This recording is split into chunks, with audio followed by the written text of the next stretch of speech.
So our next speaker is someone who has a very interesting history for us. She was a teacher at some point, decided that she loves coding too much and came back to coding, has been an independent consultant for many years, and she has kitten pictures. Now, what can be better than that? Ladies and gentlemen, can I have a good hand for Clare Sudbery? Okay, thank you. So I'm about to show you a slide that has nothing on it. And I'm telling you this because when I've done this talk before, people have come up and said, Claire, no, but there's no slides showing. It's okay, that is deliberate. The next slide is nothing because I'm going to tell you a story and I'd like you to listen. If you want to, you can close your eyes. Okay, so once upon a time, there was a woman. She was a software engineer, and she had a background in maths. So she had a degree in maths. She had done A-levels in the UK in maths, and this meant that she was used to being in a minority. On her maths studies, she was one of maybe about 5% of women. Most of them were men. And therefore, the idea that women can't do maths was reinforced by her experience. And it was hard for her to not internalize that kind of idea. She ended up as a software engineer, where again, she was in fact the only female in a team of male software engineers. So again, this idea that women can't really do this stuff was reinforced. Also, it was quite intimidating because these men that she was working with had all been doing it since they were teenagers, whereas she'd come relatively late to computing. And she, again, felt like she didn't really belong. And then the next job that she had, she kept asking whether she could work on the really interesting, difficult stuff, and she kept being told no. And again, didn't really feel like she belonged. Then she had an interview for a more senior position, and she was told that she didn't know enough to get the job. After 12 years in the industry, she faced redundancy, and it was a relief. She left the industry altogether. She didn't feel like she fitted in. She didn't feel like she knew enough, and she was quite glad not to work in IT anymore. Okay, you can open your eyes if they were closed. And now I want you all to stand up. Okay? Everybody stand up. It's after lunch. You're probably feeling a bit sleepy. Just wake up. Okay, so you can sit down if you know everything about everything. Nobody? No, okay. Right, well, you can sit down if you never have to Google anything related to your area of expertise. Oh, a couple of people sitting down. Most of you still on your feet. Okay, now, I was tempted for my next question to say, if you've ever laughed at anybody for not knowing things, I was going to ask you to sit down. But I'm not going to do that, because that would be shaming you, and that's unnecessary. So I'm not going to do that. But I am going to say, sit down if you think you should know more than you do. Sit down if you worry that people will find out you don't know much about the latest hot topic. Sit down if you've ever considered switching roles or careers because you can't keep up. Okay, well done for those who are still standing. You may now sit down. So, my name is Clare Sudbery. I have been a software engineer for 22 years now. I am an independent agile technical coach. Actually, I haven't been independent for years. I've only been independent for 8 weeks, so it's still very exciting. But I've been a consultant for a while. I help people to develop effective software. My particular expertise is in techniques such as test-driven development, refactoring, and collaborative stuff like pair programming and working in ensembles, or mobs as some people call them. I'm also available, so come and talk to me if you need a technical coach. Imagine a world where there is no imposter syndrome. Imagine a world where you can arrive at work every day excited about learning new things, and where you never worry that you don't know enough. Because being an effective IT professional is not about what you know, but we think it is. And that's what causes the problems. So the story that I told at the start, you may well have guessed, was about me. And I did indeed leave the industry altogether. I have been doing this for 22 years, but I left the industry after my first 12 years. And I didn't think I was coming back. I never felt entirely confident that I knew what I was doing. I never felt entirely confident that I really fitted in. So I thought, I'm done with it. I don't want to be a software engineer anymore. And I retrained as a high school maths teacher. Now, the reason that makes me laugh is because it was such a disaster. It turns out that even if you really love maths, persuading teenagers that maths is fun is really hard. And when teenagers don't think maths is fun, but are still forced to be in a maths classroom 4 times a week, they don't always behave well. And my ability to persuade teenagers to behave well is not as good as some of my other skills. So I didn't last long as a maths teacher.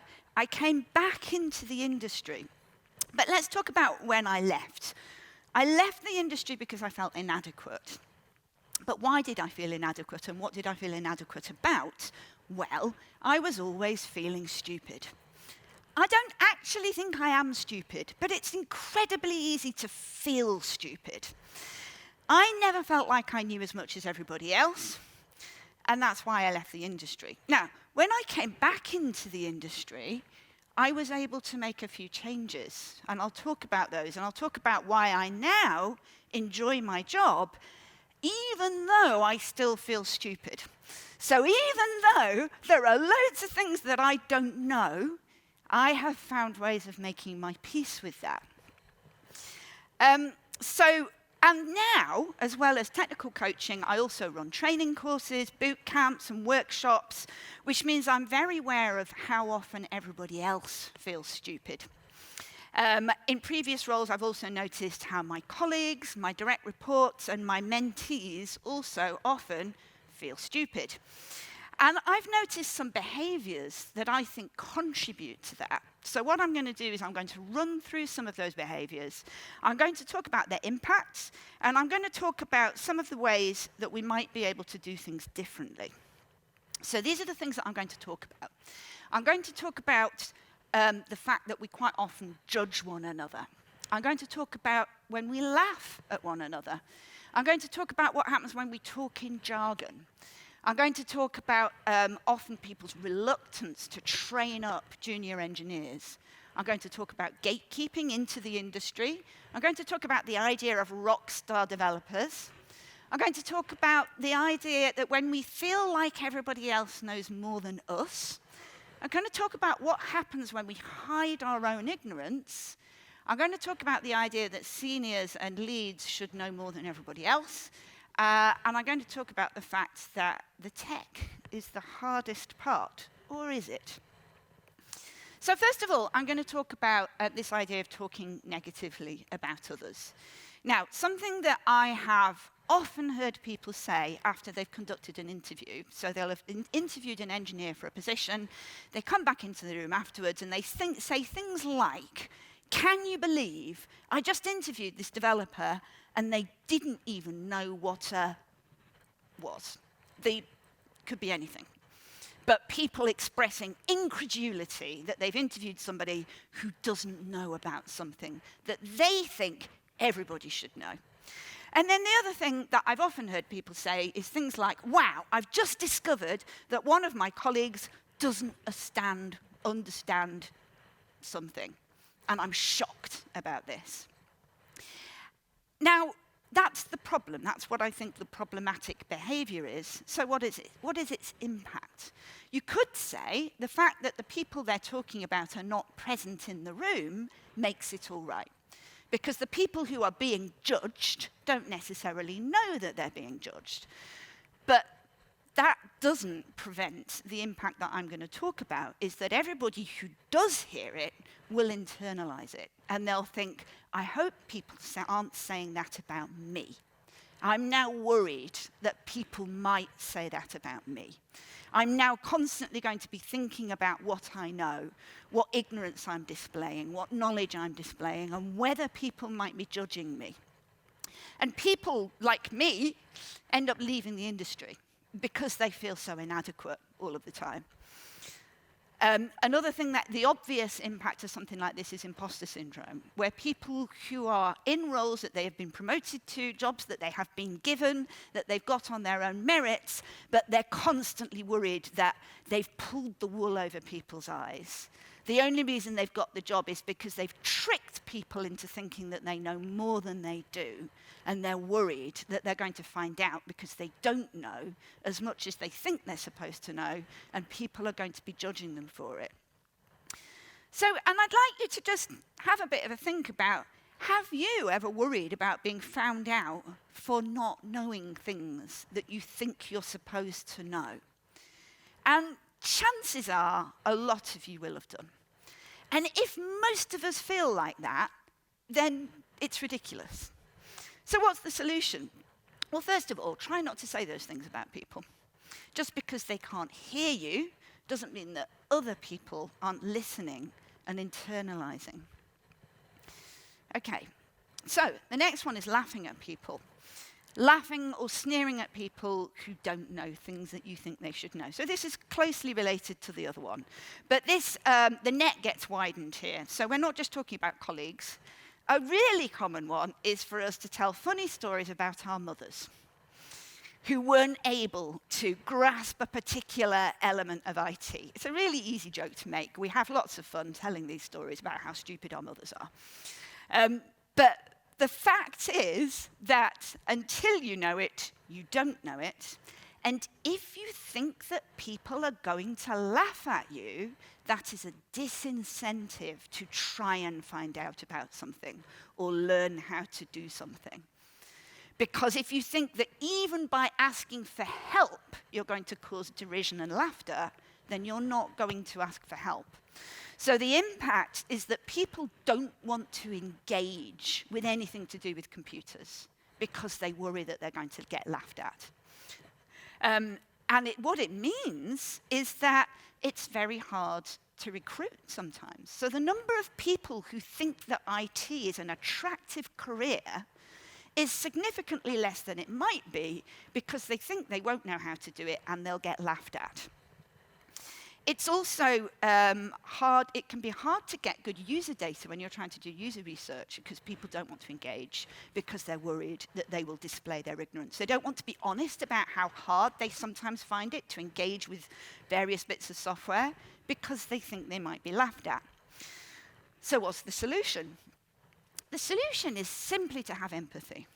Now, for those of you who are younger than me, this might be hard, but I can still remember the first time I used a mouse. I'm 52 years old. I remember the first time I tried to use a mouse, and I remember how hard it was. I was already an adult. Now, a lot of people in the room were probably a child and probably don't even remember. But the first time I tried to use a mouse, it was like, what, I'm doing this, but they don't seem to correspond, and I can't make it go where I want it to go, and why can't I just touch that thing? It was hard. So one of the things to do is when you see people behaving or interacting or displaying knowledge or behaviors that seem to you to be risible, think about, can you remember a time when you didn't understand something, where you might have behaved in a way which might have seemed funny to somebody else? Can you have empathy for the people in those situations?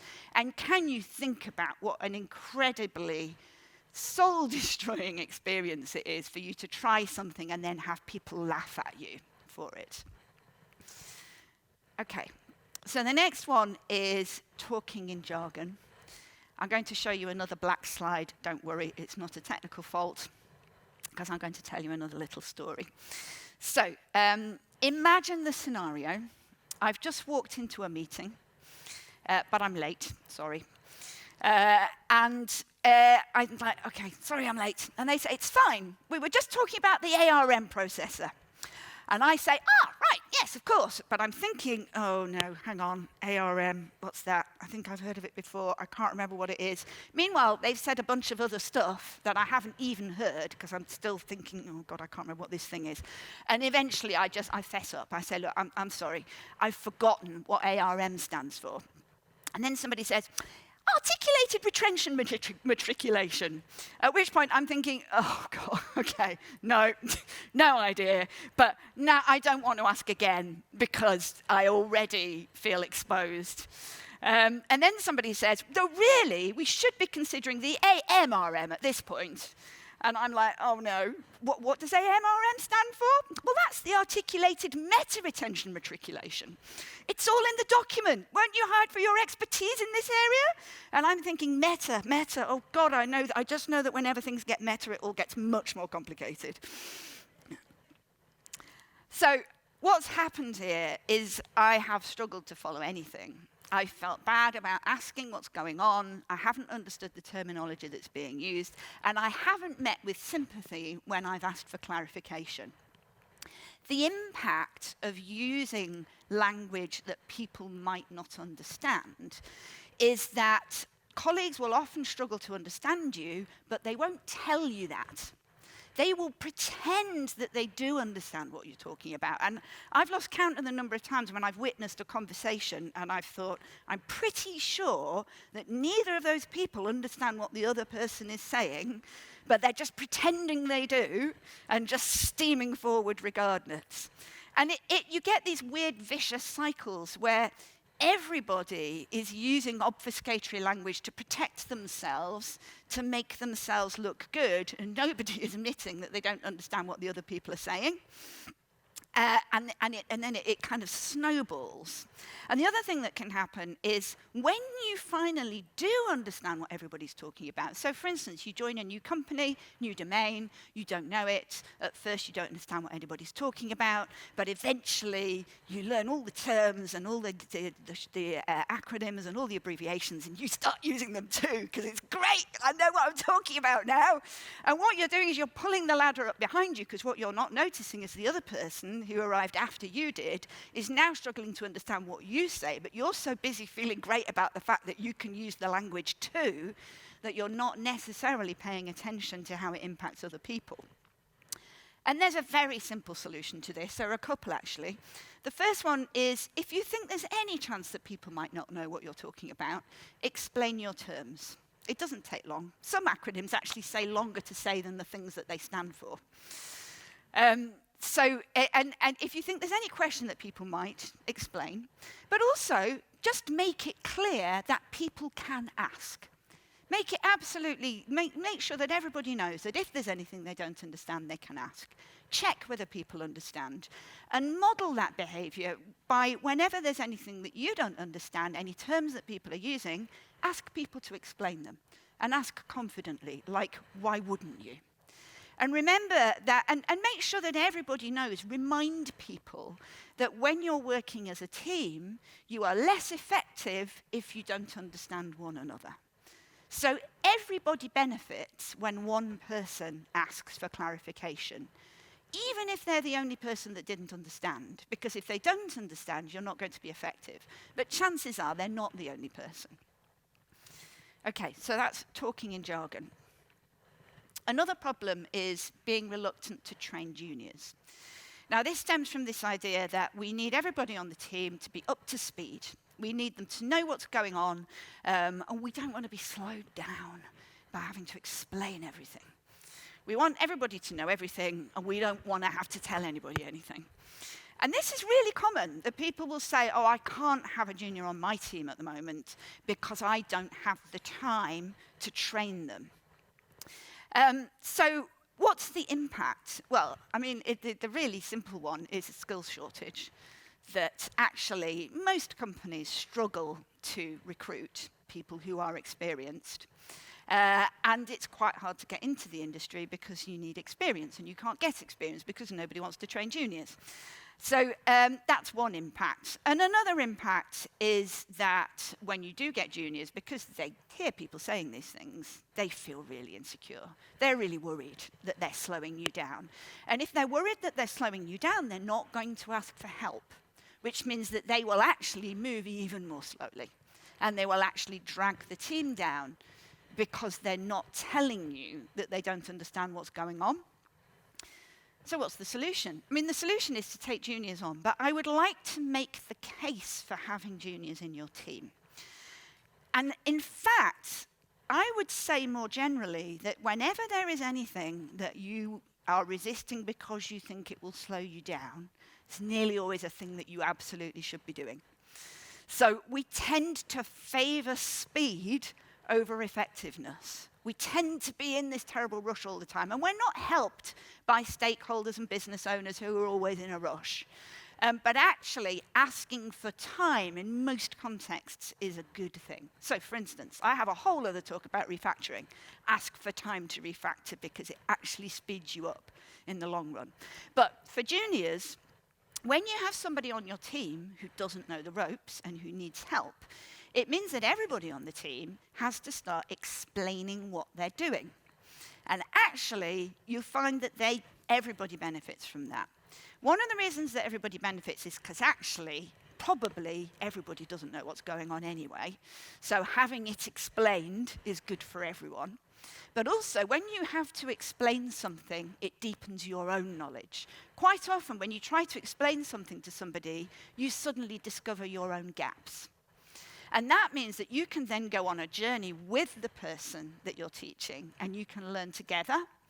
But also, having juniors on your team means that they will ask questions that you had either not thought of or forgotten about. And they will question things that you've just always done in a certain way that isn't necessarily the best way. And when they ask about it, that forces you to revisit, readdress, reevaluate, which is a good thing. So teams benefit from having juniors, and the whole industry benefits. Okay. And another solution to this is that you should pair more often. Having juniors encourages you to pair.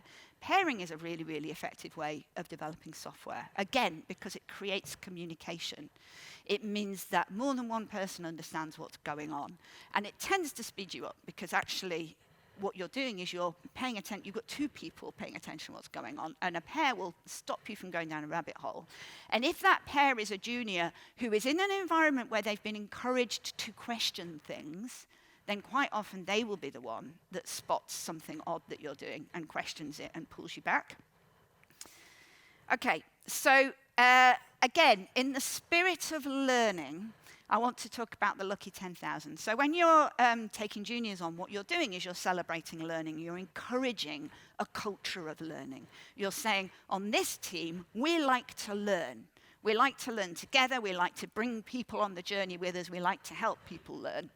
And this is another argument in favor of a strong learning culture. There's a lot of words on this slide, so I'll talk you through it. You may well have seen it before. This is another XKCD. It's not the first time we've seen this comic. He says that he tries not to make fun of people for admitting that they don't know things. He then does some spurious maths. So he uses the example of the Diet Coke and Mentos thing.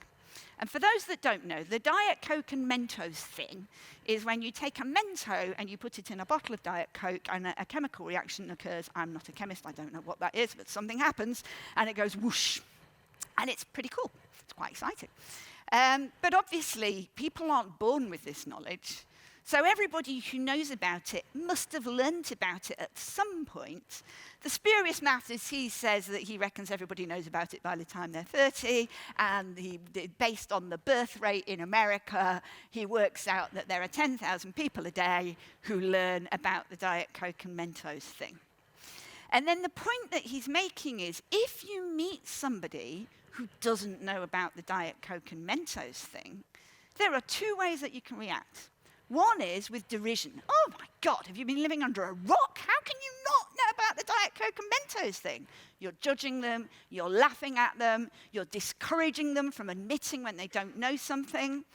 Or you can say, oh, fantastic, you're one of today's lucky 10,000. And not only are you one of today's lucky 10,000, I'm lucky too, because I get to show you the Diet Coke and Mentos thing. So I get to go on this journey with you. I get to experience your joy and wonder about learning a new thing, and you get to learn a new thing. So you can expand that idea to all learning, where you can say, I want to go on a journey with people. I want to help them to learn rather than laughing at them for not knowing things. So another problem is gatekeeping. And this is when we're recruiting, we have really tight lists of what we're looking for, what knowledge we expect our new recruits to have.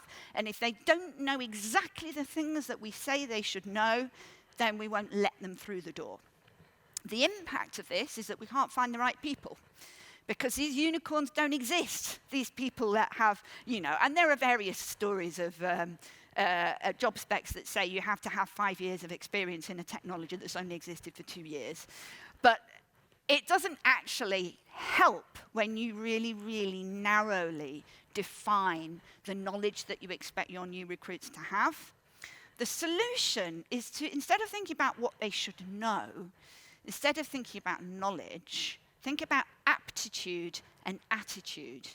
Think about what's really required for competency, because often it isn't knowledge.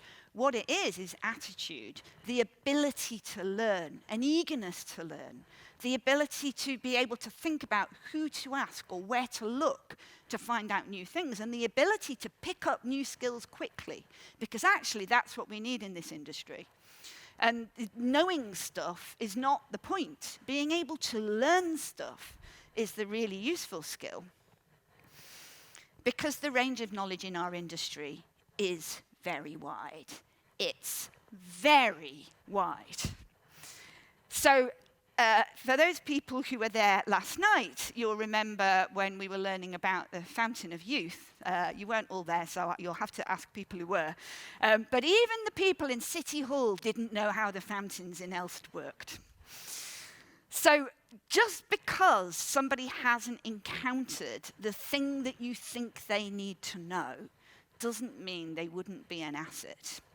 So don't ask whether they have what you need. Whether they have what you need, ask what they do have. What do they know? Because they may have skills and knowledge that you'd never even thought of, but are going to be really useful. So another problem is the idea of the rockstar developer. We saw the lightning talk with the king of all things. But the idea of the rockstar developer is the idea that what you want to do is recruit a rockstar developer. And Joel Spolsky actually wrote a book on recruitment where he makes a big deal of talking about the rockstar developer and how what we should do to attract them into our companies. The problem with the idea of the rockstar developer is that most people aren't rockstar developers, and when you encourage that idea, there's almost this kind of two-tier system where there are the rock stars and then there's just everybody else. What you're doing is you're encouraging people to feel really bad about themselves when they're not rock stars, but you're also encouraging the rock stars to have massively inflated egos, and also to not admit when they don't know stuff, because even the rock stars sometimes don't know things. You're also encouraging the idea that there will be you're getting these single point of failures, which was pointed out in the lightning talk. So you're putting all the responsibility on one person's shoulder. So when they die or leave or get fed up, what do you do then? It's not helpful. What you really want is teams that can work effectively together rather than single individuals. And the solution is to aim for collaboration instead. Don't be looking for single individuals who are amazing. Look to create teams that can collaborate effectively to create something where the sum is greater than its parts. So another problem is when we as individuals think that everybody else knows more than we do. And I have this thing that I call the wheel of confusion. This comes from when I was working at ThoughtWorks, which is an organisation that has an international reputation, and there are thousands of software developers, and there is an internal message board that has tons and tons of topics going past on a daily basis. That's me at the bottom with different hair. These are all of my colleagues, and these are a list of topics that I felt I really didn't know very much, if anything, about. And from my point of view, it looks like it's tempting for me to think that all of those people know all of those things. But actually, Andy is looking at all of the people and thinking, oh no, they know all of the things, and I only know about my thing. And Anik is thinking the same thing. And so is Ezra. These are real people, by the way. This was a work party where I ran around with my phone, badgered people and said, I want 2 photos of you. I want one of you looking confident and one of you looking confused. So that's Georgia panicking. Here's Ileana, worried. Here's John, really uncertain. This is Kirsty, who's terribly upset. Here's Mircea. Here's Rob. Here's Scott. They've all got the same problem, that they're looking at all of these other people and thinking, all of the people know all of the things, and it's only me that doesn't. So the problem with the wheel of confusion, the impact of it, is obviously that people will really struggle to feel confident in their own skills. The problem is that what they're doing is they're comparing themselves to others, but with a very unrealistic idea of what other people know. It's surprisingly easy to draw the conclusion that all of the people know all of the things and it's only you that doesn't, when in fact, everybody has areas of expertise and areas of confidence, but most people don't know most things. And you are not alone. So the solution is to remember those faces on the wheel of confusion. And remember, you're not the only one. So another problem, that because we're worried that people will laugh at us, because we're worried about being found out, because we're worried about what we think the list of competencies for our own role is, it means that we're not honest about what we don't know. So this is the last story, again, deliberately blank. This is a story about me going to the hairdresser.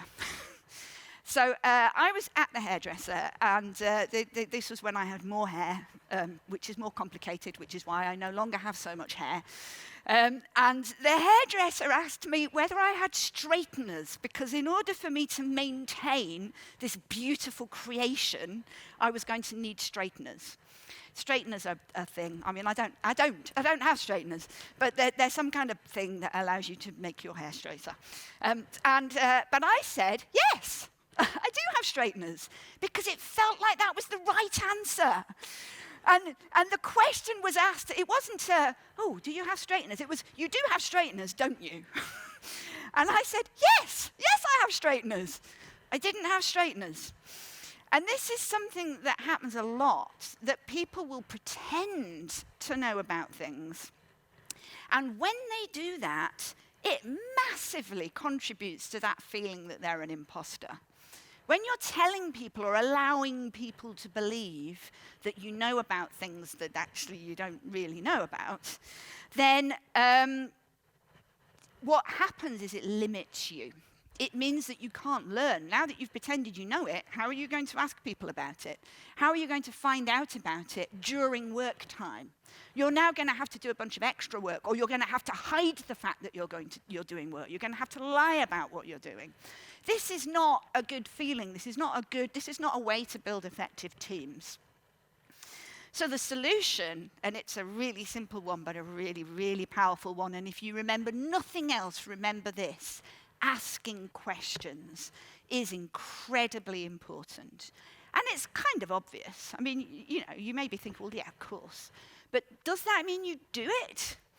And what often happens is that we don't ask questions because we're afraid of looking stupid. And if we work in environments where people habitually don't ask questions, then we also won't ask questions. So the solution is to do it. And I would particularly say that if you are in a senior position or a leadership position, it's even more important that you ask questions, because there will be things that you don't know about and things that you don't understand. And some of those things will be really simple. And what I do is I constantly ask questions. And I will, particularly if it's a simple question, particularly if it's a thing that I think I'm supposed to know. But there are two ways of asking questions. One is, no, I'm really sorry, I probably should know, but tell me about that thing. That's not a good way of asking questions. A good way of asking questions is to say, right, okay, so you said this, which I understood, and then there was this, which I also understand, but this bit, don't understand it, and explain why you don't understand it. And do it in a way as though you would just assume that it's okay. Of course it's okay. Why would I not ask a question if I need to know the answer? Why would I be embarrassed about being a human being who sometimes doesn't know stuff? And why would I be embarrassed about being a human being who sometimes forgets stuff? So quite often I'll say, you know what, I know that I've heard about that before, and I think maybe I once knew about it, but I've forgotten. Remind me, what is this thing? And when you do that, what you're doing is you're giving permission to everybody else to do the same thing. And you do want them to, because if they don't know a thing, then they need to know the thing, and the way they're going to find out is by asking. Okay, so another problem is when we think we should know more than everybody else. This happens particularly with people in senior and lead positions. They won't admit when they don't, but actually, and the impact, again, is that you're encouraging people to hide their ignorance. You're also encouraging people to be arrogant, to be honest. Why would you know more than everybody else? Just because you've been doing it a long time doesn't mean you know more than everybody else. And particularly if you've moved from a senior position to a leadership position, you'll be as an engineer, you'll be less hands-on, and you will start knowing less. And you want your senior engineers to know more than you. That's how it should be. So the impact is that people feel threatened, and the solution is actually to deliberately surround yourself by people who know more than you. Okay. Don't assume the tech is the hard part. It's not. People are. My story has a happy ending. I'm in a rush now because I've run out of time.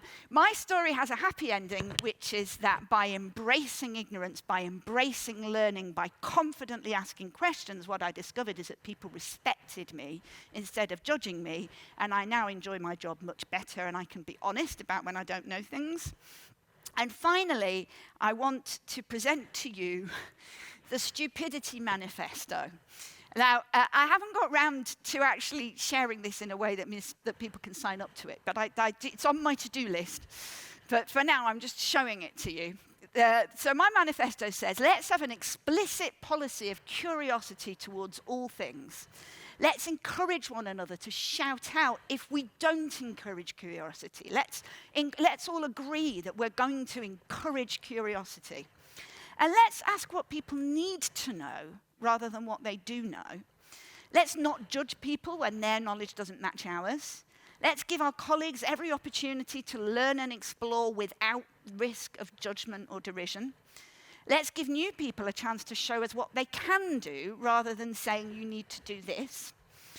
Let's encourage everyone to ask questions and acknowledge the broad range of knowledge in our industry, because our industry never stays the same. The number of new technologies, frameworks, and tools is growing exponentially.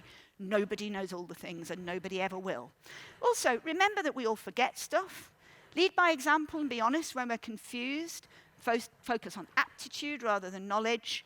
Remember what it feels like when you're learning and be empathetic to those who are. Prioritize clarity over jargon. And remember, this is not idealism, this is pragmatism. This is how we progress. Let's stop making each other feel stupid. So have a think about what you might be able to do to make things even better. This is my son doing a happy little thing to make you all feel good. There's a podcast called Making Tech Better that I hosted for a year. Here are some relevant episodes that might be relevant to what I've been talking about today. I interviewed 29 different people on a bunch of really interesting topics. This is my other son, also showing off and being happy and joyful to make you all feel joyful. And this is how you can contact me.